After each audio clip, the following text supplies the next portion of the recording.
여러분 반갑습니다. 우리 오늘 제 13회 사회복지 실천 기술론의 50번 문제 풀어볼게요.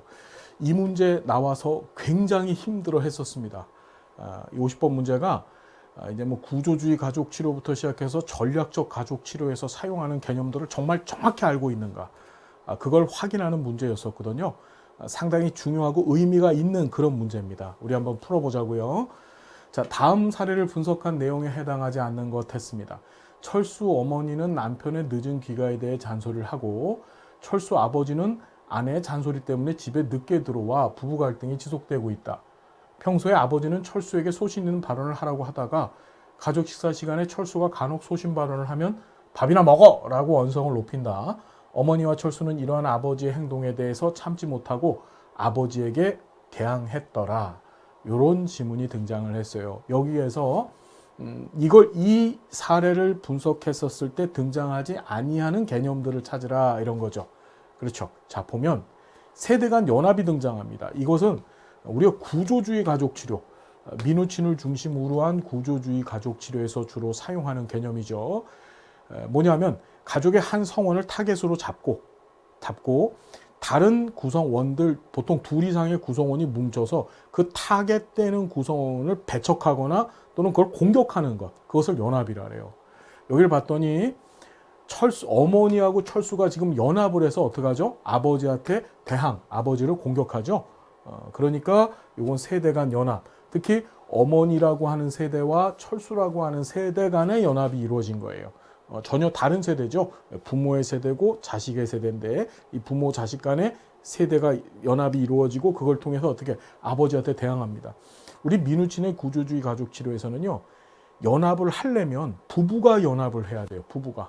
그러니까 세대 간의 연합이 이루어지는 것이 아니라 부부 간의 연합이 이루어져서 자식들을 위계적으로 통솔할 수 있었을 때, 그것이 이제 기능적인 가족, 바람직한 가족이라고 본 거예요. 그런데 이렇게 전혀 다른 세대들끼리 연합을 해서 어떻게 내 부모에 대해서 대항을 하고 공격을 하면 이건 굉장히 역기능적인 것이죠. 자, 그렇게 보시면 되고, 순환적 인과관계라는 것이 등장합니다. 이 순환적 인과관계는 주로 보통 체계 이론에 근거해서 가족을 이해하는 아주 중요한 관점이면서 보통 전략적 가족 치료 이론가들이 많이 활용하는 그런 기법, 방법이죠. 보면 순환적 인과관계라고 하는 것이 항상 얘기했지만 가족 구성원 아빠, 엄마, 그 다음에 아들, 딸이 있으면은 어떤 것이 원인이고 어떤 것이 결과라는 것이 특정 지어진 것이 아니라, 예를 들어서 아빠가 술을 잔뜩 먹어요. 그랬더니 엄마가 어떻게 맨날 짜증을 냅니다. 그 짜증내는 모습을 보고 딸은 어떻게, 우리 엄마 맨날 짜증 많네 이러고 가출해 버립니다. 그래서 누나가 가출한 거 보고 남동생도 어떻죠? 누나 가출하면 나도 가출해야지 이러고 또 어떻게 또 가출을 해버려요. 그랬더니 그 가출한 자녀들의 모습을 보고 아빠는 술을 더 퍼먹습니다. 엄마는 어떻게 더 열심히 잔소리가 늘어나겠죠. 잔소리 많이 한다더라 소문나니까 나 같은 애들은 집에 다시 돌아오지 않아요. 자, 직선적 원인론에 반해서 무엇이 특정되어져서 원인이고 결과라고 논할 수가 없죠. 이게 바로 순환적 인과관계, 순환적 원인론이라고 얘기를 합니다. 가족을 이해할 때는 이런 순환적 원인론으로 이해를 해야 돼요. 자, 그래서 우리 이런 얘기도 공부해 보셨죠? 악순환적 연쇄고리를 끊었었을 때, 연쇄고리를 끊는다는 것은 요 네 대상이 있다고 한다면 하나의 변화가, 순환적 인과관계에서는 구성원 중에 한 명이 변화가 되어지면 나머지 구성원들도 변화되는 겁니다. 엄마가 잔소리를 안 하게 됐더니, 그렇죠. 그러니까 아빠가 술을 안 먹게 됐더니 엄마는 잔소리를 더 이상 하지 않고, 그렇죠. 집 나갔던 자식들은 그런 가족의 모습을 보고 다시 집에 돌아오죠. 다시 얘기한다면 순환적 인과관계에서는 이 가족 전체의 문제 발생 원인을 특정하는 것이 아니라, 그렇죠, 원인 중에 하나의 대상을 찝어서 그것을 이제 연쇄고리라고 얘기하는데, 그 연쇄고리 하나만 끊어주면 가족 전체가 어떻게 기능적으로 회복될 수 있다고 보는 게 바로 순환적 인과관계예요. 여기를 봤더니 철수 어머니는 남편의 늦은 귀가에 대해서 잔소리를 하고, 철수 아버지는 아내의 잔소리 때문에 집에 늦게 들어와 부부 갈등이 지속되고 있다.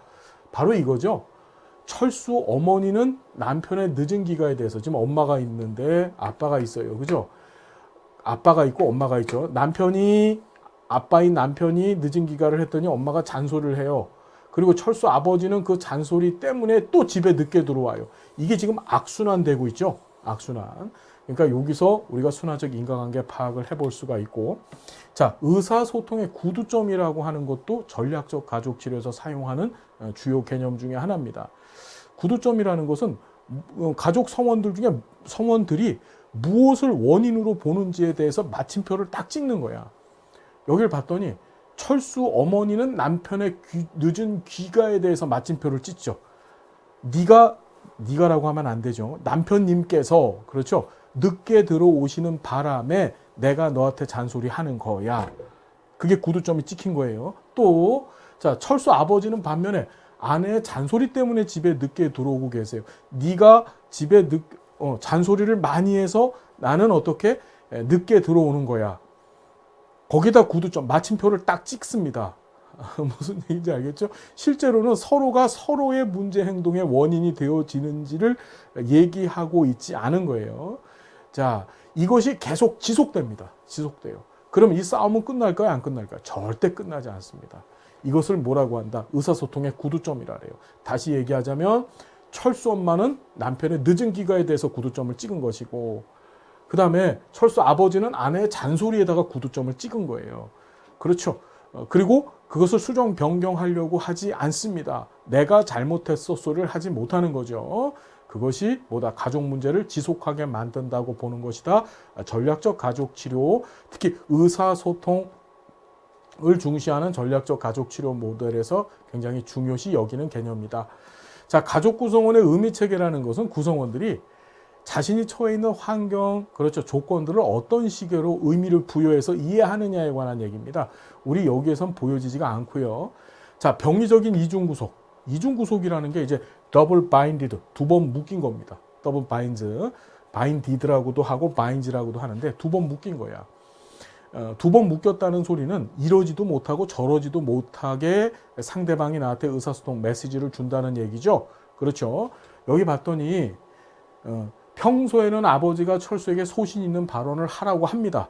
그럼 아이가 발언을 하겠죠. 그런데 그때마다 어떻게 밥이나 먹어 라고 또 합니다. 그럼 아이 입장에서는 어떻게 돼요? 이 아이 입장에서는 소신 있는 발언을 할 수도 없고 또 소신 있는 발언을 해야만 되고, 무슨 얘기인지 이해되죠? 발언을 하라고 했으니까 소신 있는 발언을 해야 되는데 그렇다고 소신 있는 발언을 하지 못하게 막아놨죠. 이때는 아이는 어떻게 아무것도 할 수 없는 상황에 빠지게 됩니다. 이것을 병리적 이중구속 또는 병리적 이중구속 메시지라고 얘기를 하죠. 그렇죠. 역기능적 가족의 아주 대표적인 현상이었었습니다. 자, 요 정도 정리하시면 충분히 해결할 수 있는 내용 같아요. 굉장히 중요하고 잘 만들어진 문제입니다. 이 정도는 해결해 주실 수 있어야만 해요, 여러분. 자, 수고 많으셨고요. 다음 시간 또 우리 행복한 모습으로 만나 뵙겠습니다. 감사합니다.